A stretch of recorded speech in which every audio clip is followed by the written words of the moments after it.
Então falamos sobre os diversos tipos de empresa, já discorremos sobre as vantagens, desvantagens, as características, né, os limites de faturamento de cada tipo de empresa, as diferenciações em relação a quando a empresa mistura o patrimônio pessoal com o patrimônio da empresa. E agora vamos fazer um resumão.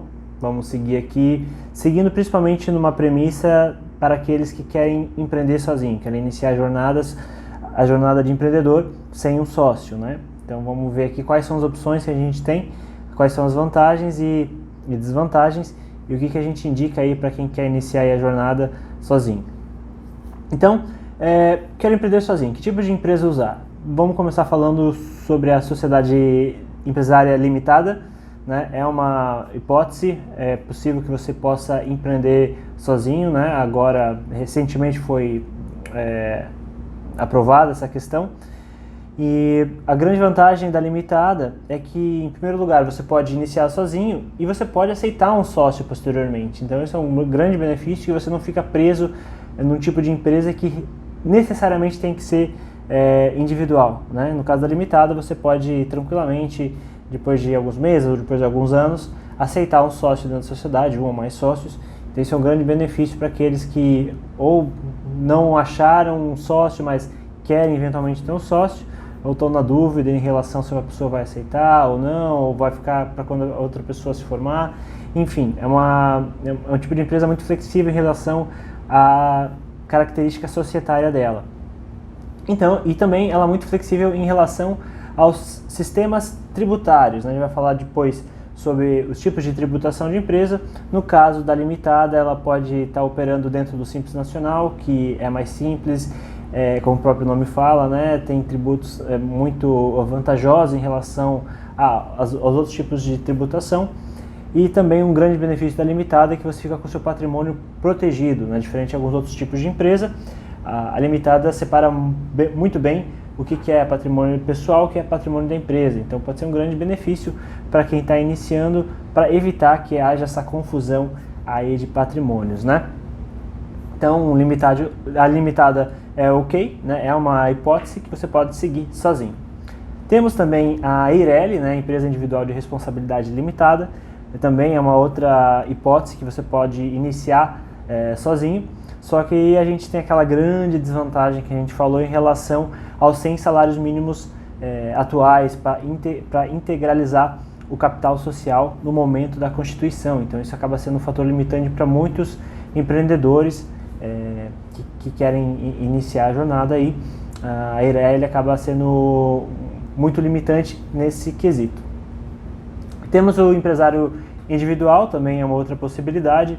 Eu vejo com bons olhos em relação a alguns pontos, principalmente o fato de ter uma flexibilidade em relação aos sistemas tributários, né? O empresário individual pode estar operando dentro do Simples Nacional, se o faturamento for até 360 mil como microempresa, ou até 4,8 milhões sendo uma empresa de pequeno porte, ou ainda pode operar no lucro presumido, né? Com um faturamento até de 78 milhões de reais por ano. Então o empresário individual é bem flexível em relação aos tipos de tributação, em relação aos níveis de faturamento. Isso acaba sendo uma grande vantagem, não precisa ficar trocando de empresa, de tipo de empresa toda hora, porque você está faturando mais ou menos. E de desvantagem daí, principalmente o fato de você não poder transferir essa empresa, né, salvo o caso de falecimento ou autorização judicial. E também tem a desvantagem do patrimônio pessoal poder responder por questões da empresa, né? Como a gente havia falado, eventuais dívidas, processos, enfim, podem recair sobre o patrimônio do proprietário da empresa, né? Que, aliás, o proprietário da empresa tem que atuar nas atividades da empresa diretamente. Então temos essas desvantagens, temos as vantagens em relação à flexibilidade do porte, né, do faturamento. Uma outra vantagem em relação ao empresário individual é que não há um limite para a contratação de funcionários, isso é muito bom, né? Eu entendo aqui que você está assistindo o curso, provavelmente quer ter funcionários, né? Não vai querer estar para sempre fazendo todo operacional, então para isso é muito bom. E também não há um mínimo para a entrada com capital social, né? Também isso é muito bom, não é um fator limitante que nem era no EIRELI, no caso dos 100 salários mínimos. E a outra vantagem, daí mais comparando em relação ao MEI, é que o empresário individual tem mais flexibilidade de área de atuação, né? O empresário individual tem mais atividades que são possíveis ele estar atuando. E temos a opção do MEI, do microempreendedor individual, né? Uma opção também para quem quer empreender sozinho. Um grande fator limitante do MEI é o faturamento, um faturamento anual de no máximo R$88 mil, cerca de R$80 mil, né? Dependendo do ano, a gente está falando na faixa de 2018, 2019, esses valores vão sendo atualizados. E outra vantagem, isso é uma desvantagem, e uma vantagem no caso do microempreendedor individual são as baixas taxas, né? As taxas mensais ali na faixa aí dos R$50, R$60, que são as guias ali do MEI, né? Também são atualizadas anualmente de acordo com o salário mínimo. Só que o MEI tem um outro fator limitante, além do faturamento anual ser muito baixo, é o fato de que as atividades são muito limitadas, né? Geralmente é um perfil muito operacional. Então, por exemplo, você engenheiro que quer prestar uma consultoria, por exemplo, já não poderia prestar consultoria dentro de uma MEI, né? Então, uma lista de atividades muito mais limitante no quesito do MEI. E também outro fator limitante é o fato de você poder contratar somente um funcionário recebendo o teto da categoria. Então, o MEI acaba sendo uma opção, mas a curto prazo, né?